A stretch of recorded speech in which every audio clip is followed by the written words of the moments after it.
أعوذ بالله من الشيطان الرجيم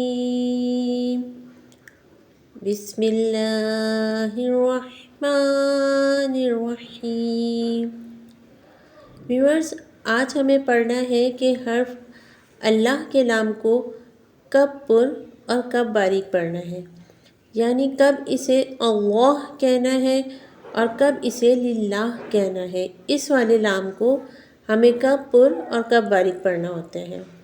سب سے پہلے تو ایک بات سمجھ لیجئے کہ ہم عربی جب پڑھتے ہیں تو اس کے اندر کچھ ایسے حرف استعمال کیے جاتے ہیں جو ہماری اردو زبان میں استعمال نہیں ہوتے، جیسے تفخیم یعنی کہ پر، اور اس کی بھی آسان اردو ہے موٹا کر کے پڑھنا، یعنی تفخیم پڑھنا یعنی پر پڑھنا یعنی موٹا پڑھنا، جسے آسان الفاظ میں کہیں گے کہ کسی بھی حرف کو موٹا کر کے پڑھنا۔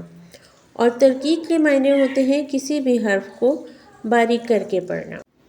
تو اگر کبھی ہم یہ کہیں کہ ہمیں اس حرف کو پر پڑھنا ہے یا اس حرف کو ہمیں تفخیم سے پڑھنا ہے، تو اس کا مطلب یہ ہوتا ہے کہ ہمیں اس حرف کو موٹا پڑھنا ہے، اور جہاں ہم کہیں گے کہ کسی حرف کو ہمیں ترقیق کے ساتھ پڑھنا ہے تو اس کا مطلب ہوتا ہے کہ ہمیں اس حرف کو باریک پڑھنا ہے۔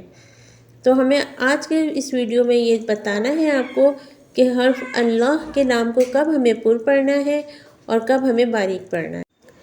اس میں جلالت اللہ کے نام سے پہلے، اللہ کے نام سے پہلے والے حرف پر اگر زبر ہو تو وہاں اسے ترقیق سے پڑھیں گے، یعنی موٹا کر کے پڑھیں گے۔ کیسے؟ اللہ۔ اور اسی طرح لام سے پہلے والے حرف کے اوپر اگر پیش ہو تو بھی اسے پر یعنی موٹا کر کے پڑھیں گے۔ کیسے؟ رسول اللہ، اللہ، رسول اللہ، یعنی کہ جب اس میں جلالت اللہ کے نام سے پہلے کسی والے حرف پر زبر ہو یا اس سے پہلے والے حرف پر پیش ہو تو اس میں جلالت اللہ کے نام کو پر یعنی موٹا کر کے پڑھیں گے۔ اب ہم دیکھتے ہیں کہ اس میں جلالت اللہ کے نام کو باریک کب پڑھیں۔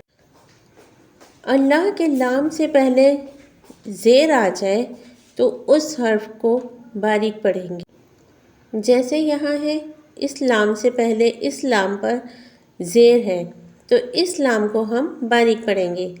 للہ، باللہ، اس لام سے پہلے والے حرف پر زیر ہے تو ہم یہاں لام کو باریک پڑھیں گے۔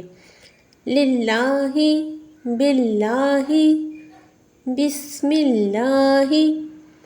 اچھا ویورز، اکثر لوگ یہاں یہ غلطی کرتے ہیں کہ جب بسم اللہ شریف پڑھتے ہیں تو اس والی میم سے پہلے دیکھیں یہاں زیر لگی اس میم پر، اس لام سے پہلے، تو وہ تجوید بنانے کے چکر میں کہ تجوید اچھی ہو ہماری، اس لام کو پر پڑھ لیتے ہیں، تو یہ غلط طریقہ ہے۔ ہمیشہ بسم اللہ شریف کا جو لام ہے وہ زیر ہے میم کے نیچے، تو یہاں پر یہ لام باریک پڑھی جائے گی۔ بسم اللہ۔